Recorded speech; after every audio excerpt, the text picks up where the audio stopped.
Assalamualaikum warahmatullahi wabarakatuh.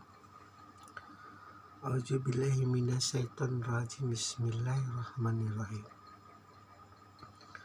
Wala yusiku wasaqahu ahad.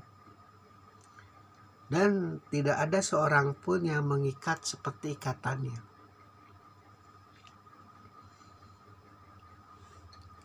Jika diurut, ini adalah peristiwa-peristiwa yang terjadi pada neraka jahanam, kisah masa depan di mana neraka yang tidak memiliki hak untuk mendapat syafaat dari para rasul, dari para nabi, pun dari Rasulullah SAW. Ini ayat yang sangat keras, ayat yang sangat lantang bagi mereka yang tidak beriman kepada Allah, tidak beriman kepada Rasulullah, pun tidak beriman kepada Al-Quran. Sudah tidak beriman ditambah pula dengan sikapnya, dengan sifat yang jalim, dengan tingkah lakunya yang merusak alam semesta. Dikatakan jahanam karena memang sangat tempat yang sangat paling jahanam, yang kalau kita lihat dengan mata telanjang, dengan mata yang senyata-nyatanya bahwa oh ya sudah pantas, dia memang semasa hidup seperti itu. Baik ketika temannya melihat, baik ketika saudaranya melihat, baik ketika musuh-musuhnya yang dalam jalan kebenaran itu melihat, yang sudah pantas di sana. Memang diciptakan untuk orang kafir. Namun sangat disayangkan juga banyak umat muslim yang terjerumus ke sana ya, karena tadi lagi syiriknya itu.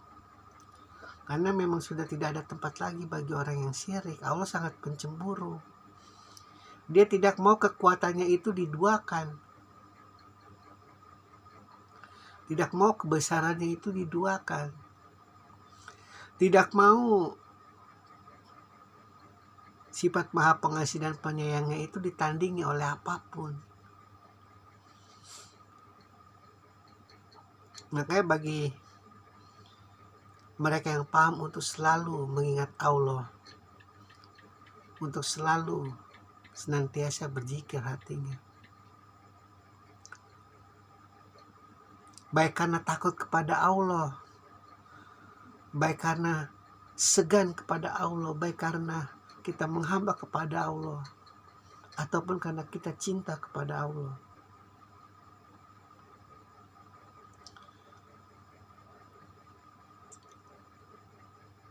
Jahanam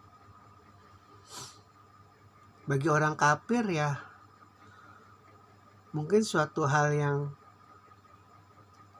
common sense, hal yang biasa, hal yang lumrah. Namun ketika ada orang Islam bisa masuk ke sana, itu suatu hal yang sangat aib, suatu hal yang sangat ajab. Dia menjalani kehidupannya dengan KTP Islam, dengan la ilaha illallah, merasa dirinya bersyahadat, baik dari garis keturunan ataupun karena hidayah. Namun bisikan Ladatullah itu diikutin terus.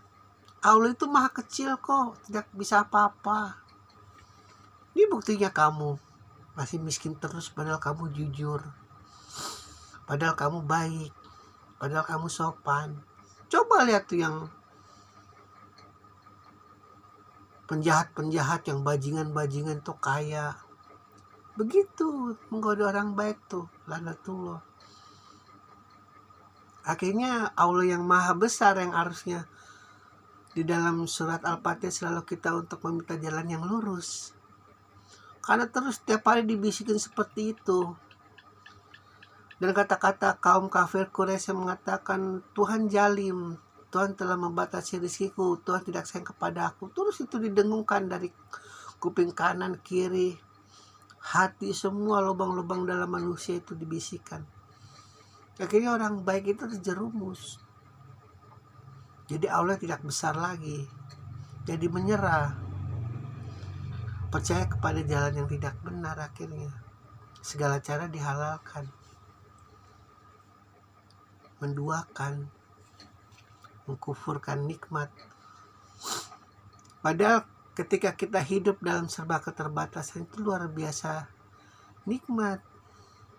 Kita tidak mempunyai kewajiban untuk memberi makan orang miskin, tidak memiliki kewajiban untuk mencintai anak yatim. Ya bagaimana kita mampu melaksanakan itu semua untuk diri kita sendiri? Kita kekurangan. Allah pasti paham betul.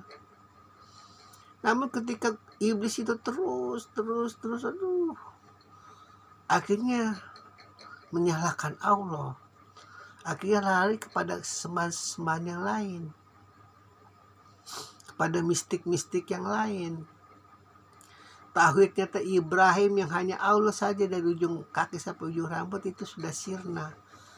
Digantikan dengan iblis lanatullah, kedengkian, keiri hatian, kesedihan, kegamangan. Ruh Rasulullah, ruh para nabi, ruh malaikat yang senantiasa didengungkan dari Al-Quran, dari para ulama, dari ustadz, dari kiai, dari ayatullah, dari syekh, dari habaib. Itu akhirnya hanya sebagai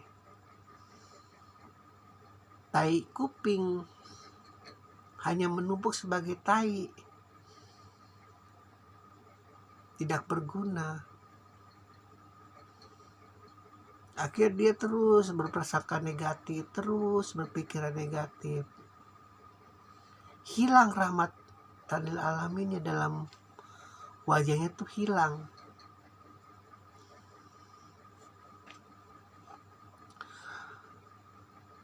Ditambah lagi dengan sikap ketidakdewasaannya akhirnya yang datang. Mengapa aku hidup begini amat? Di zaman yang salah aku hidup, tidak cocok aku hidup di zaman seperti ini. Terus menyalahkan nasib, terus menyalahkan Allah, terus menyalahkan keadaan. Akhirnya lari kepada syirik, lari kepada kufur. Banyak orang-orang Islam yang terjerembab ke dalam jahanam karena menduakan Tuhan. Bersatu dengan kaum kafir yang dalam level yang sangat kafir memang. Sudah tidak percaya Allah, sudah tidak percaya Islam, terus memusuhi Islam, terus menjalimi Islam, terus mendiskreditkan Islam.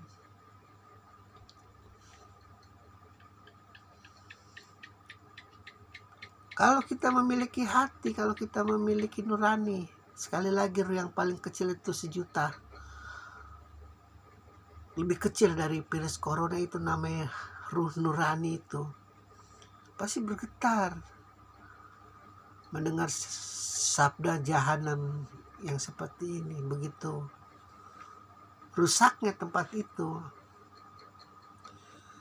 Ketika kita menciptakan sesuatu, ya kita manusiawi aja dulu nih. Misalnya nih manusia nih bisa menciptakan alam semesta. Yang namanya manusia ini memiliki kemampuan menciptakan alam semesta. Lalu dia menciptakan yang menepati itu sebagai tuan rumahnya. Apakah tidak marah ketika dia menciptakan alam semesta itu dirusak oleh tamunya? Dirusak oleh orang yang harusnya merasa tahu diri, hanya bertamu di bumi Allah. Tidak memiliki hak apapun untuk merusak, mencederai, menjalimi ciptaannya. Pasti marah kita sebagai manusia. Apalagi ini Allah yang tahu betul hakikat dari yang paling kecil, subatom, hakikat yang paling hakikat, dia mengerti, paham betul.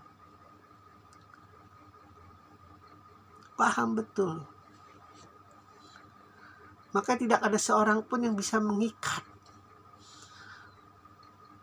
Seperti ikatan itu tidak ada. Hanya Allah yang bisa. Tidak mampu lepas. Untuk tidak lari dari neraka jahanam. Alhamdulillahirabbil alamin.